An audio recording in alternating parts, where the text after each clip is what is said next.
de 2395 alevins de tilapia améliorés reçus du Brésil en 2014, la Côte d'Ivoire en dispose aujourd'hui quelques 226 000. Un don offert dans le cadre du projet développement durable de la pêche et de l'aquaculture.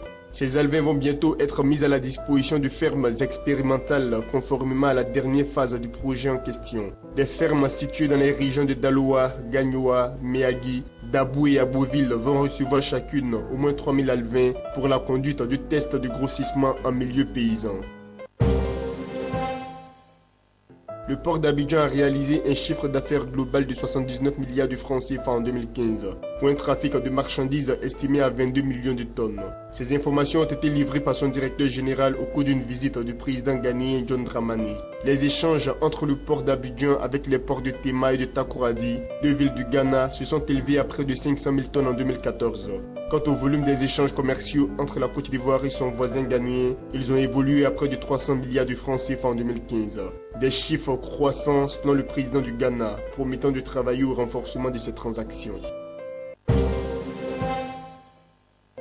La Banque arabe de développement économique en Afrique, le Fonds koweïtien pour le développement économique arabe et la Banque islamique de développement vont accorder 80 millions de dollars à la Côte d'Ivoire. Ce financement va servir à la construction et à l'équipement de 8 centres de formation professionnelle et technique à travers le pays. La Banque arabe de développement économique en Afrique, la BADEA, va financer pour 30 millions de dollars la construction de lycées techniques professionnels de San Pedro et d'Aboasso. La construction du lycée technique de Daloa et d'un centre de formation professionnelle va être effectuée par le Fonds koweïtien pour le développement économique arabe à hauteur de 20 millions de dollars. Quant à la construction de 4 centres de formation professionnelle à Dimbokro, Agboville, Bonoa et Dabou, le conseil d'administration de la Banque islamique de développement, la BID, devrait très prochainement approuver le financement pour un montant de 30 millions de dollars.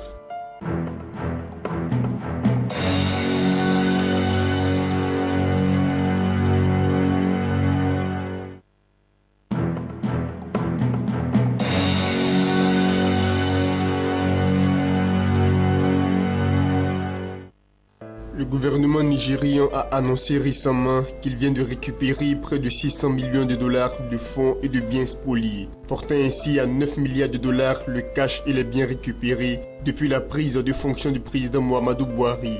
Le président du Nigeria, il faut le rappeler, a fait de la lutte contre la corruption l'une des priorités de son gouvernement. 321 millions de dollars dissimulés en Suisse, en Grande-Bretagne et aux Émirats arabes unis sont toujours en attente de restitution. Ce géant africain enregistre près de 150 milliards de dollars d'avoirs volés camouflés à travers le monde. Le Royaume du Maroc envisage d'injecter 251 milliards de dirhams, un peu plus de 25 milliards de dollars, dans les infrastructures routières dans le cadre de son plan routier à l'horizon 2035.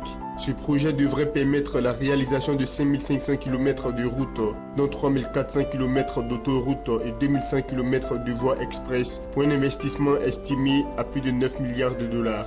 La modernisation du réseau routier structurant à travers le réaménagement de 7000 km de routes va être également prise en compte. Cela devrait coûter 5 milliards de dollars. La modernisation du patrimoine routier déjà existant via l'élargissement et le renforcement de 24 km de routes, la reconstruction de 300 grands ouvrages et la restauration de 1000 ouvrages pour un montant de 70 milliards de dirhams n'a pas été omise.